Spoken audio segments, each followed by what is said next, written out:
Kenyataan yang menyakitkan 21. Jam 3 Fanya sudah bangun tidak seperti dulu saat tinggal bersama ayah sambung. Kembali seperti saat ibu belum menikah untuk membersihkan pelan-pelan kekacauan jangan sampai mengganggu tidur sang ayah. Dimulai dari dapur membuang semua sampah yang berserakan baik di dalam ataupun di luar kulkas. Entah apa saja yang disimpan ayahnya di dalam lemari pendingin. Banyak barang yang tak semestinya masuk.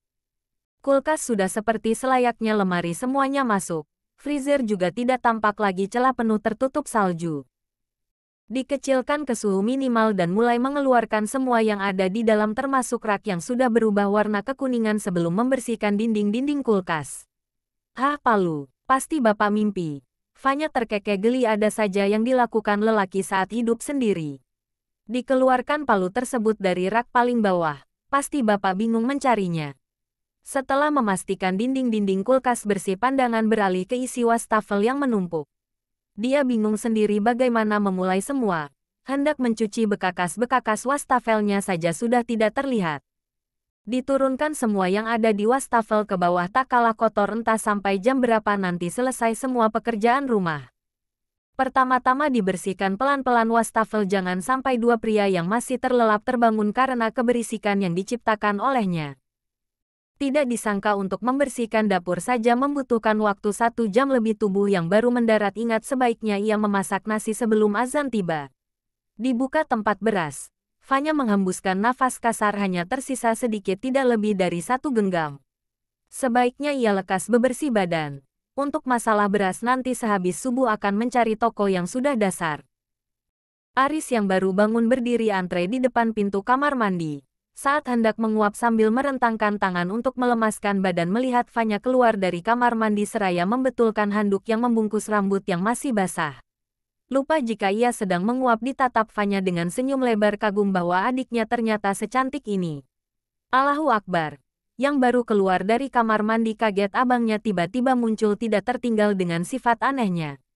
Tidak nyaman dengan cara memandang kakak lelakinya yang tidak biasa Fanya berjalan cepat menghindar ke arah kamar. Disenderkan badan di dinding mengenang pemandangan indah yang barusan muncul membuatnya kelepek senyum-senyum sendiri.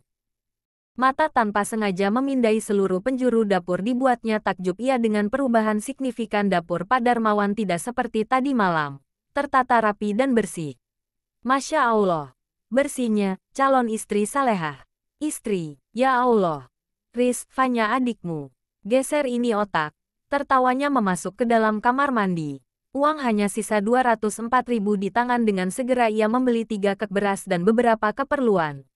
Untuk sayur hanya membeli seikat bayam dan kemangi. Lauk cukup tahu tempe dan juga ia membeli cabai serta tomat buat sambal nanti. Bersyukurnya di dapur masih ada 1 genggam bawang merah. Ditatap uang yang tersisa 70.000. Biarlah Tuhan yang mengatur ke depannya. Dia bersyukur keluarga sudah memaafkan dan menerimanya kembali. Terutama ayah yang telah sudi merentangkan tangan untuknya. Mereka semua sarapan dengan hikmat di meja makan dengan lauk seadanya. Pak Darmawan lahap memakan masakan putrinya tidak seperti biasa hanya ada sambal atau kerupuk kalau capek malas ke toko cukup dengan garam sebagai syarat pengganjal perut.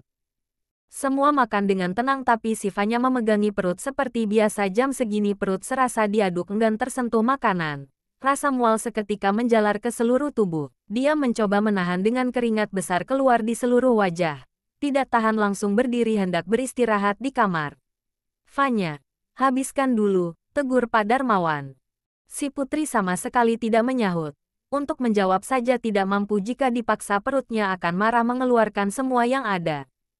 Baru sampai ruang tengah sudah tidak mampu bertahan dia cepat lari ke kamar mandi mengeluarkan semua isi perut yang kosong hanya 1 gelas teh hangat yang tadi sempat dia minum setelah salat subuh.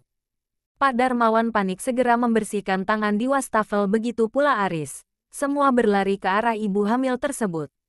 Ya, ibu hamil, Fanya, kamu sakit. Putrinya menggeleng dan menerima segelas air yang diberikan abangnya setelah perut kembali tenang. Tangisan terdengar lirih membuat kedua pria dibuatnya bingung. Apa yang sedang terjadi dengan Fanya? Apa Fanya merindukan sosok ibu kandungnya? Pikir mereka berdua saat itu. Maafkan Fanya. Pak, pintanya menunduk tidak berani menatap. Sudah membuat orang tua satu-satunya yang tersisa kecewa. Tanpa menunggu lama lelaki sepuh itu mengangkat tubuh anak gadisnya dengan sisa tenaga menuju kamar. Bapak, maafkan Fanya. Iya. Bapak juga minta maaf sudah menyembunyikan ini semua. Kita ke rumah sakit ya. Kamu pucat sekali. Riz, cepat siapkan mobil. Tidak usah, Mas. Ditahan kakak lelakinya agar tidak menuruti permintaan sang bapak. Mungkin ia harus jujur kepada keluarga tentang musibah yang ia alami dulu. Pak, maafkan Fanya. Fanya hamil. Fanya dilekehkan malam itu. Tangis Fanya kencang sembari meremas sprei menahan rasa sakit di dalam hati. Mungkin ini karena ulahnya dulu. Tapi, dia benar-benar sakit hati tidak terima meski dulu ia curang dengan kedua pria yang mencintai adiknya, akan tetapi tak sedikit pun ia terpikir untuk berbuat melewati batas. Dia masih waras menjaga kesuciannya. Untuk sesaat beliau termenung syok, tapi dengan cepat menata hati menyemangati putrinya, memberitahu jika dia tidak sendiri, masih ada beliau yang akan selalu setia menjaga keduanya. Siapa yang melakukan? Bilang bapak. Fanya tidak kenal. Dia sudah di penjara. Fanya menolak tawaran keluarganya untuk menikah dengan dia. Fanya tidak mau, Pak, menikah dengan dia. Fanya benci. Pak, iya tidak apa-apa. Kita rawat cucu Bapak bersama-sama. Dielus kerudung belakang putrinya. Hati beliau tak kalah sakit dengan apa yang dirasakan Fanya. Tidak cuma Pak Darmawan, Aris juga dibuatnya syok, terperosok ke bawah menyandar dinding. Riz, tolong nikahi putri Bapak. Bapak hanya percaya sama kamu, nak.